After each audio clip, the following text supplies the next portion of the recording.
કરોડો કાંચન તો હાંભળું છું. હાસું ખોટું? એક હંગાત કેટલા બધા ભક્તો પ્રાર્થના કરે છે ને, તો એ હાંભળું છું ને. તો હું હાંભળવા વાળી છું, પણ મારે તમને શું આલવું છું ને એ સમજાવવું છું. મારે તમને ભક્તિ પ્રદાન કરવી છે, તમારી કુળદેવીની, મારા રોમની. કેમ? ભક્તિ જેના જીવનમાં છે ને એ જ સુખી રહેવાનો છે.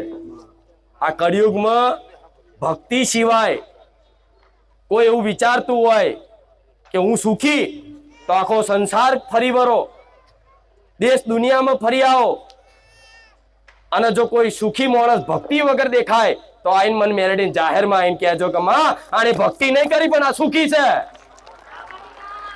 ભલે એની જો કરોડો રૂપિયા, અજબો રૂપિયા હશે, હેલિકોપ્ટરો ફરવા વાળો હશે, પણ એનું દુઃખ એ જ જાણતો હોય.